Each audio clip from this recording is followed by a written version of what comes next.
Hatred has spread throughout Middle-earth. 4 armies march to the battlefield, but there shall only be one left standing.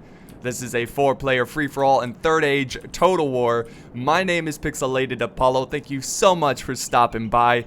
This is going to be a bloodbath. I'm not sure if it's last man standing or scored resolution, but regardless, it's going to be a messy fight because everyone wants to kill everything, and that's usually a good formula for a good battle. So let's go ahead and begin by looking at the army comps and the player names. We have Isengard commanded by Sabo, and he is bringing 4 units of the Olog-Hai pikemen, and they're right in the front lines, and they look super glorious. And then he has 4 units of Olog-Hai crossbowmen. He has 2 or 3 units of Olog-Hai infantry. He has 2 berserkers here. This one unit's under this nice big tree. It's a nice shady spot, which is a pretty good spot in the battlefield. Very nice. And then he has 2 units of guards of Orthanc. And he also has some warg riders that are hidden in the trees somewhere. So, yeah. And then moving on to the next army, we have the High Elves commanded by Joe Sheridan, 2015. He is bringing a couple units of the Eldar Enway archers. He has the Eldar Enway lancers. He has some spears. He has the smiths with their very powerful smithing hammers. And he also has some swordsmen over here. So a very versatile, very dynamic army that, you know, has a lot of strengths. You know, they have a cav presence, they have an archer presence, and a really good infantry presence. Now, the final 2 armies that we're going to look at is Gondor, commanded by Cap Peace. He's bringing some Gondor archers, and they look stunning. He has some Citadel Guard, about 4 units of Citadel Guard, and they look even more stunning. And then he has some Gondor infantry, I think about 4 units of them, 2 units of Swan Knights, and 3 units of Gondor Spearmen. So he's not bringing any cav. That could be pretty huge, especially in a free-for-all. And the last army that we're going to look at is the Free Peoples of Eriador, commanded by the Grinch, and he is bringing the Dunedain Rangers in the front line. Very, very professional, really good at killing people in silence. And then he has 3 units of the Merchant Militia. I'm not sure how good they are, but they look great. And then he has 2 units of Greenway Guard. He has 2 knights, or 2 knight units of the Knights of Anumanas. And he has 2 units of Arnor pikemen, and he's got some dismounted Dunedain Knights. Oh, I love those Dunedain Knights. Okay, so let's go back to full speed, and it does get a little hairy over here. We have the Lancers charging forward. Now, remember how I said there's some wargs hidden in the trees here? I'm pretty sure they're hidden. I'm not exactly sure, but these Lancers, the Elven Lancers, are in for a rude awakening. Oh, you know, we're just scouting ahead, looking for enemies, checking out the trees. And this is a good move by the Elven player here, Joe, trying to scout out the area, make sure there's nothing deadly in the forest. And it looks like it's clean. There's nothing. There is nothing. Huh. Oh, psych. Here they are. They completely missed him. And now he's charging in his warg riders. He pulled a little Houdini on him. So he's going to push forward and try to get the elves by surprise. But this is going to be a tough situation because, well, it's an uphill charge. So you can see it coming from a mile away. It looks like the Elven Lancers are going for a full frontal charge. And he's actually going to... Nope, he's going to commit. I thought he was going to pull away, but nope. Oh! Right into the Orthanc. I don't know if that was a good target right there. I don't think this is the good use of the cab, but he's going to squeak past here. He's got some Lancers. I think he's going to try to go for either the Berserkers, which would be a good target, or the crossbows. Here we go, into the Berserkers. Very nice charge right there. Very good charge, but you want to continue to do some cycle charges, but most of his cav has been slaughtered, so that's not necessarily good. You don't want to throw away your cav that early in a battle.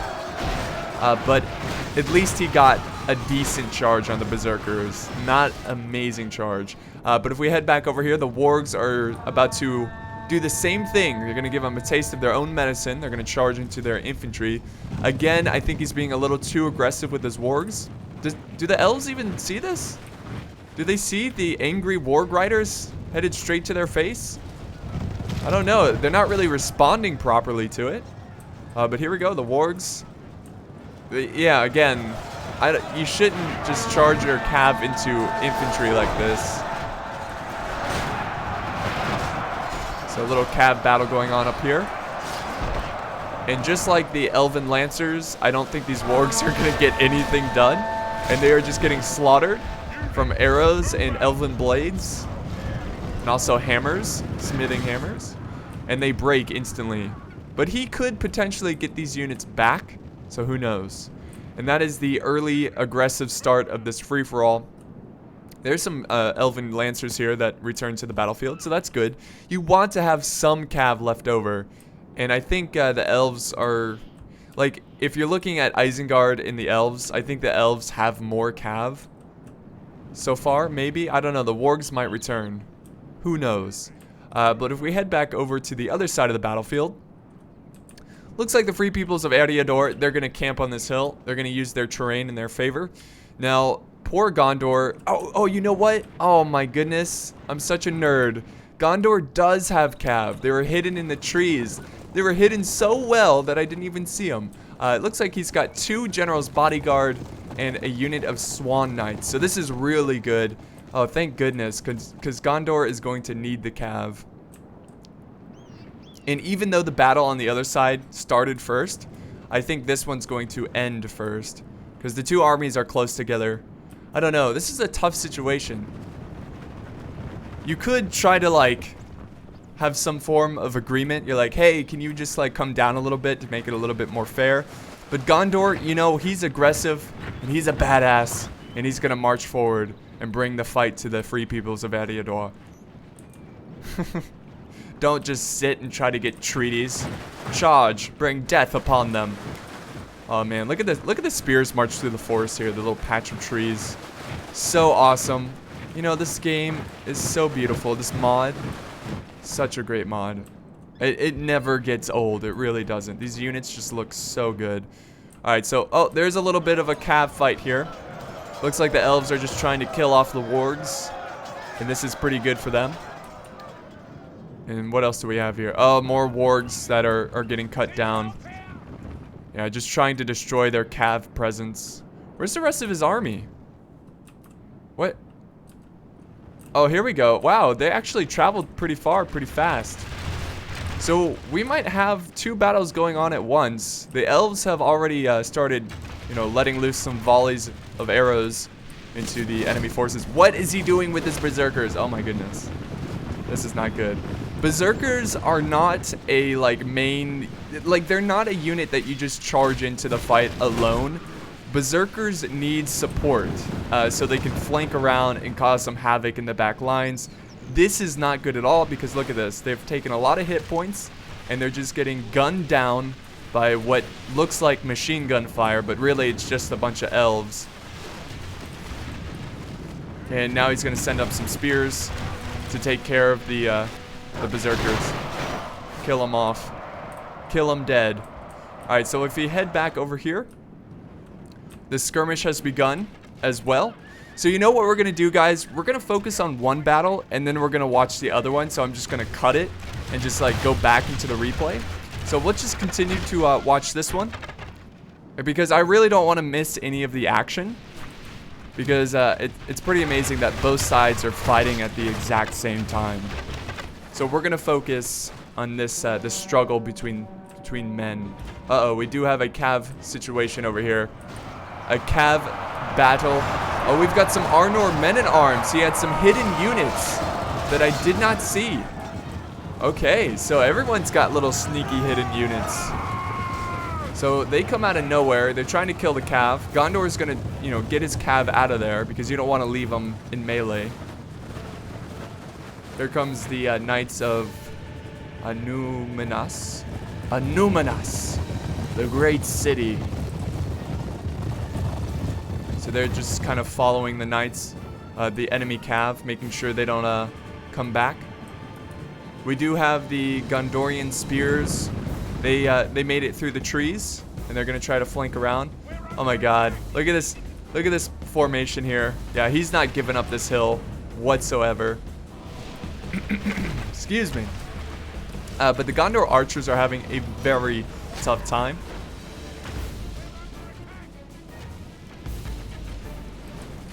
Extremely tough time. I mean, it's an uphill battle. And now he's charging up his infantry. which is probably the best decision here because you don't want to just sit back and slowly go up the hill, but his troops are going to be very tired by the time he gets up this hill. The great charge. Take the anthill, men. Bring the fight to them. Find glory. Fight for immortality. Your future. Your children. There we go. What kind of conflict would cause these two factions to fight each other? That's a depressing thing to talk about. This is what happens, you know, you kill off a very powerful force like Mordor, and then you guys just start fighting each other. We're under attack. His spears are kind of waiting in reserve. It looks like he wants to charge all at the same time, but here we go. The infantry is about to collide. They are winded. His units are already winded before he even meets in battle, and that is not a good sign. And using this hill right here is really helping out the Free Peoples of Eriador. And, oh, they are falling down. This is like D-Day for Gondor. There we go. Nice counter charge by the merchant militia. Gondor infantry kind of flanking around here. We've got some spearmen. Looks like they're forming Sheltrom formation because I think they are surrounded. Yes, they are surrounded by the knights and the infantry. This is a very bad flank. Let's see how long the Gondor spears will hold here.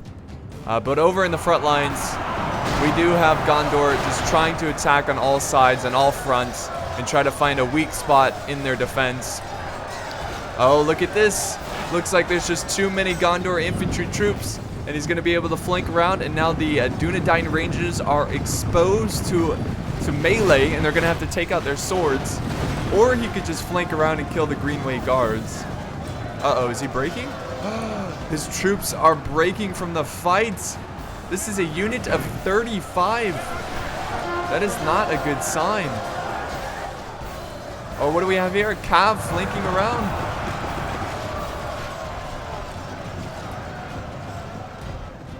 And then we've got General's Bodyguard. So since he brought 2 units of General's Bodyguard, they're very quick and very powerful. And I think he's just taking on his Cav. And a glorious infantry battle is taking place right here, right now. It looks like he activated his Swan Knights. By the way, the Gondorian general is in a Swan Knight unit. Oh! Okay, so we'll deal with that later. We'll see that in a little bit. We'll see that after this engagement. Swan Knight's going in. Here's the general. You see him? He has now been activated. He's going into the fight. Looks like the Citadel Guard are making a lot of progress here. But this isn't good right here. It looks like we're going to get some hammer and anvil from the Free Peoples of Eriador. And the spears are holding on like champs. I mean, I don't think it was very smart for the Free Peoples of Eriador to move his pikes away from his main body, his main army. Because pikes do a much better job holding like big infantry battles like over here. And now his like infantry lines are crumbling to the might of Gondor. Oh, the General's Bodyguard right in the mix of the fight. He needs to be careful. He doesn't want to go back up on the hill because those stakes will kill him. But Gondor, he certainly took a lot of casualties there. I mean, that was a tough assault. Taking this hill. And now the Dunedain Rangers are, now they have to take out their blades, fight up close and personal. They're trained warriors, very trained warriors. The envy of the Middle-earth world. And his Cav is stuck in melee. He needs to get his Cav out of there. Because the Knights of Anumanas are actually really good at getting like charges off. So there we go. It looks like he's going to try to move him around, try to save some of his army. I mean, this is still really close. This fight over here may be in favor of Gondor, but if you head back over to his Gondor spears, it looks like it's in the favor of the Free Peoples of Eriador. Oh, I don't know. He sent over some Citadel Guard. I know it's kind of, you know, confusing on who's who because they do look very similar. But the Arnor pikemen are wow, they're a unit of 55 and they are wavering. That is amazing. And the brave Gondor spearmen holding on for dear life. They're down to 41 and they're taking on a unit of 55 pikes. And the pikes are fighting, they're steady. They are very steady. But then we've got some men-at-arms, Arnor men-at-arms. So this is an extremely close battle, guys. What Gondor needs to, oh, the stakes are killing it. Oh no, rip in pieces. The stakes killing his own cav there. Gondor kind of regrouping his forces. Oh, and the cav, are they wavering? Yes, they are. Oh, these stakes. Look how vicious these stakes look. Oh, again, the stakes killing some of his cav. That's why I usually don't put down stakes, because sometimes in the heat of a battle, you just forget about them and you end up killing your own army. But look at all the carnage, all the dead bodies here. A very, very close fight. But again, I think Gondor is going to take this one. All he has to do is send more support this way. Oh, his pikemen are breaking a unit of 39. That is insane. And the Citadel Guard are proving themselves worthy. They're putting up a great fight going toe-to-toe against the dismounted Dunedain Knights. They are getting outflanked, though, by the Knights of Anumanas. Anumanas. That's a pretty cool name. I would like to live in the city of Anumanas. Oof.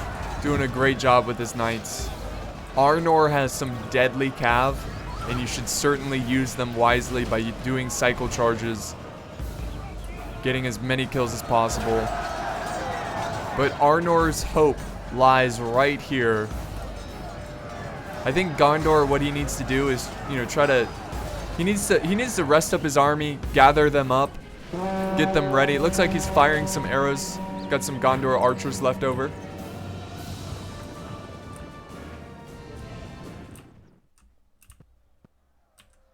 Uh-oh. Oh no, the Arnor men-at-arms breaking a unit of 34. What is the deal with that? Why is Arnor so skittish? They're so timid. I guess they can't handle the Gondor infantry. They're just getting outflanked. And the Citadel Guard, they're down to 10. And they're still fighting bravely, taking on the dismounted Dunedain Knights and the Knights of Anumanas. So, God, Citadel Guard, very, very good. Gondor spears still alive. Oh, that knight just got cut down. Here comes more Gondor spearmen. These brave men, they must feel very, very proud in themselves, holding off such numbers. Uh-oh, the pikes have returned, though. You got to make sure you run down those breaking units, because they can return to the fight. And a unit of 39 are going back to the fight. They found their stomach once again. They will continue on. There's my stomach. I will continue on.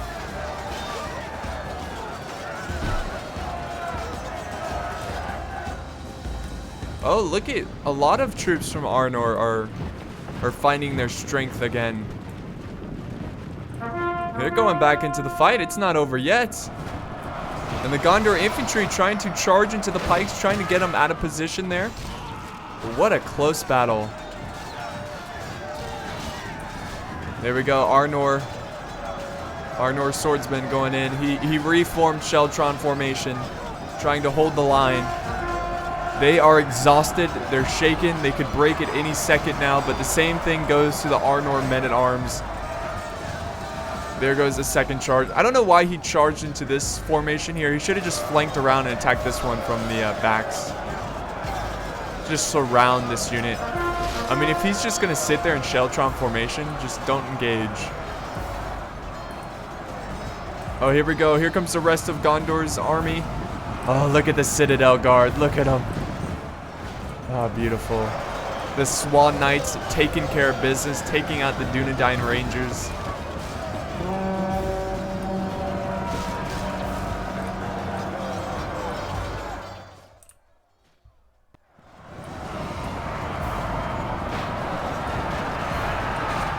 And Arnor is breaking from the battlefield. They're down to just his general, who's gloriously charging in.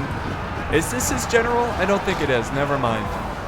But he's down to this cav unit. Where is his general? I assume he's just running away.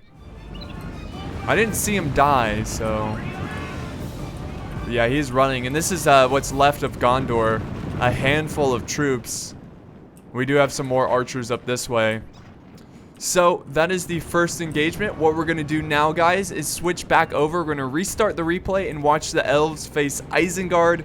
And then we'll watch the winner of that battle take on Gondor.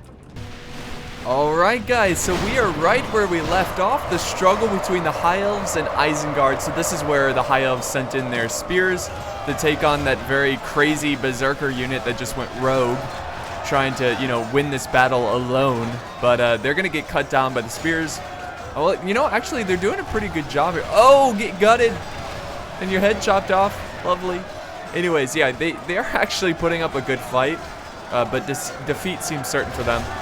And look at the glorious archers in the background, putting down the hurt on the Isengard infantry. Oh, the pikes are taking heavy losses here. He needs to push up his crossbows.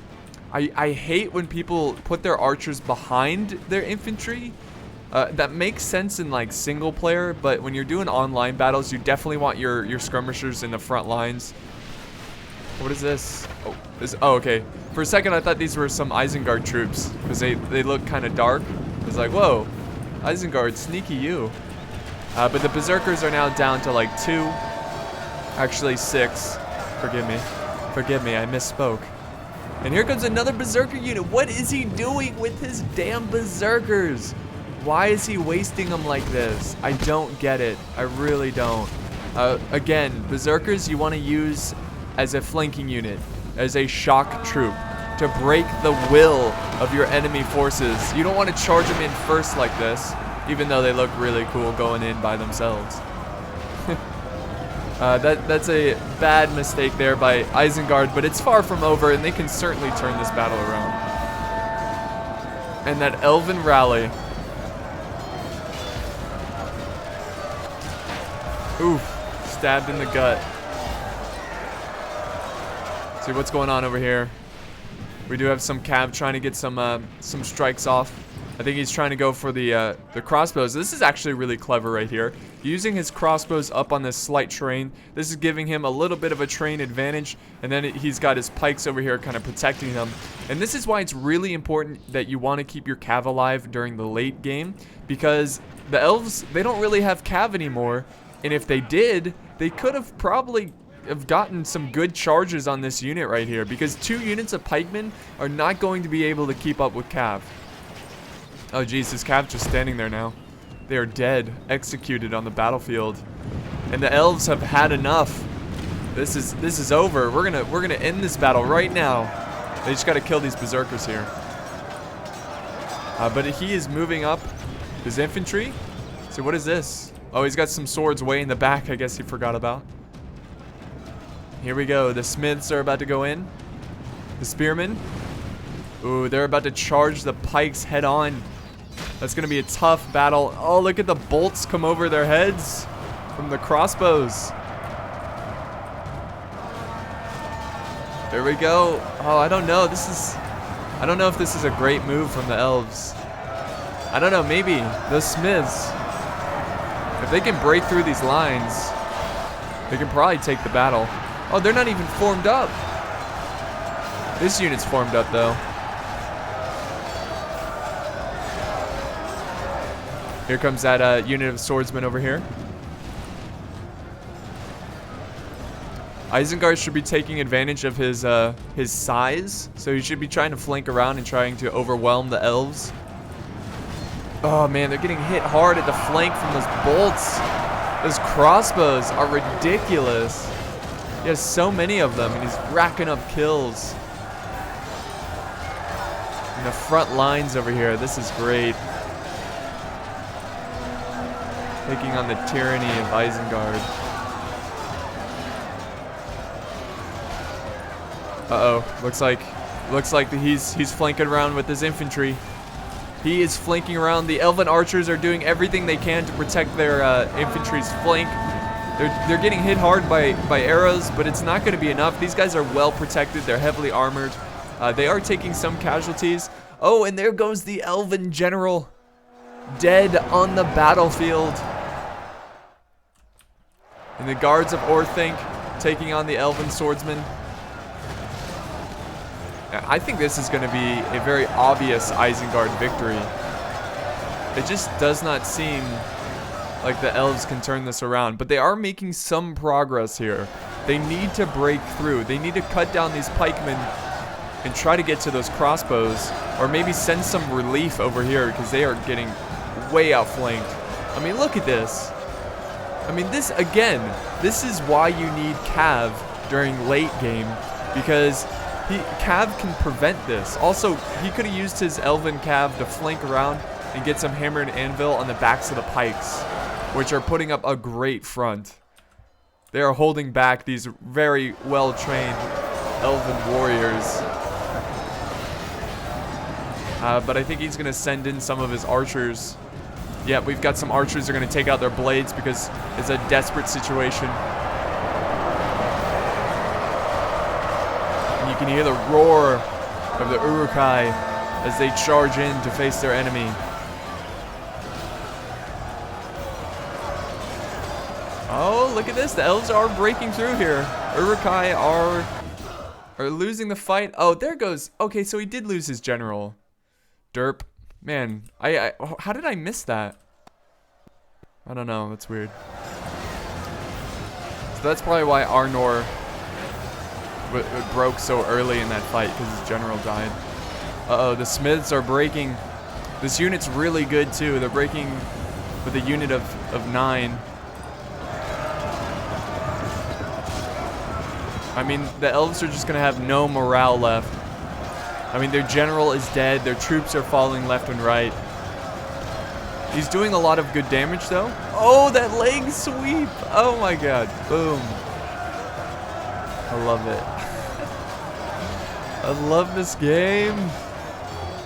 The pikemen are losing over here, so the elves are pushing through.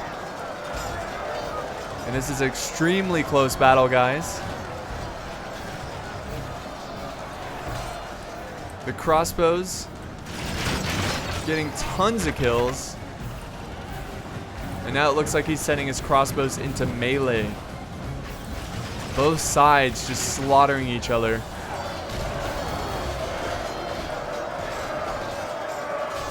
But I still think Isengard is going to take this one. I just think they have too many troops. The elves cannot contain them. Crossbows trying to flank around these smiths. Defeat seems certain, and they break from the fight, and that is going to be a huge morale destroyer for the elves. But look at this. This is what's left of Isengard. This is going to be quite the showdown between Isengard and Gondor. I cannot wait to see who wins this engagement, because both sides are very, very depleted. Isengard, what they should do now is try to save his ammo for the next fight. Because in free-for-alls, you got to try to conserve some of your men and try to, you know, try to save something for the next battle. Because you don't want to spend everything. You don't want to use up all your ammo, all your troops, obviously. So there's a little pocket of swordsmen fighting bravely, but Isengard, they're going to flank around. They're going to kill off the spears over here. Oh, and they broke. The swordsmen and archers have broke. And this is an Isengard victory. What a great battle. So, it started off to be in the odds of the elves, but this is a really good maneuver by Isengard when he put his men up on this slight slope. And it gave them a great position, especially since they're crossbows and they need higher terrain to fire over their own infantry. Yeah, don't waste your ammo. Unless it's scored resolution, then go ahead and waste your ammo on these troops. But now what we're going to do, guys, is fast forward. I might even cut it to the point where they meet in battle.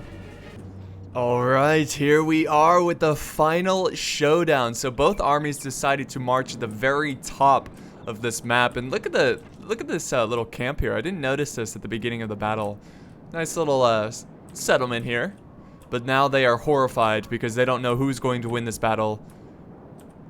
They're just focused on making dinner, surviving the harsh weathers of Middle-earth. Meanwhile, a battle is taking place in the background. So Isengard, it looks like he's getting harassed early. I don't know if he still has ammo left in his crossbows, but I think Gondor is using his fire arrows to try to destroy the morale of Isengard. And this is actually a pretty good use of the fire arrows, because if you look at most of these troops here, they're exhausted. They are tired. Both armies have been marching and running for a very long time, fighting, losing brothers in battle. So they don't necessarily want to fight anymore. And Isengard, yeah, all he can do is just charge forward. Again, I would just get my men in loose formation and just maybe send up like the weakest unit to absorb the arrow fire. But he shouldn't run his army. It's just not good because they have such a long distance and they're already exhausted. So Gondor could actually take this battle, guys. He could take this even though he's outnumbered. His troops are also exhausted. They didn't really get a chance to rest up, but they are eager, they are steady, and we are about to see the remaining forces collide in battle, and soon we will know the champion of this free-for-all. Here we go. Here we go. This is the kind of free-for-alls I'm talking about. Just so close, down to the wire. And look at this. The Uruk-Hai are breaking instantly. Just what I thought. The fire arrows are paying off greatly. And we have some crossbows in reserve. What? What is this? He doesn't even have his entire force over there. What is Isengard thinking? Man, Isengard can get really aggressive sometimes with his army. Oh my goodness. So not only did he send in his berserkers prematurely, he also sent in half of his army prematurely. And they're getting cut down by Gondor. Never split up your force like this. It's a terrible, terrible decision. And there we go. There goes the crossbows. And just like that, the battle is now in favor of Gondor. Using his arrows to cut down the breaking crossbows. They could return to the fight. In fact, they did return to the battle, but once a unit already breaks, they're not very useful. You know, once they get back into the fight. Why is he attacking in waves like this? I just do not know. And now Gondor, he's not gonna, he's not gonna be too aggressive here. He's gonna march back up on this hill, form up his battle lines, and prepare for the next wave. Because Isengard, he has to push forward. Like, he can't just sit back because he doesn't really have a archer presence anymore, like a skirmishing presence. He still has his general over here in the guards of Orthanc. Look at him. He looks pretty awesome. Kind of like a little Roman uniform there. Very nice.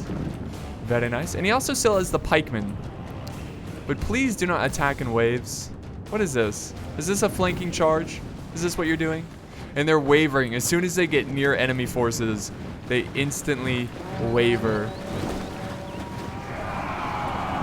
Swan Knights going in. Swan Knights fighting for the Swan people. I guess he's just trying to flank behind the enemy lines. That way he can like push forward and try to sandwich him in, but it's not really working. We do have some crossbows getting some good volleys off. Where are those crossbows? Oh, here they are. They got pretty decent range. I mean, this is an uphill shot. Uphill volley. Release the darts, or the bolts. Here we go, charging in one unit at a time. Isengard just throwing away this battle.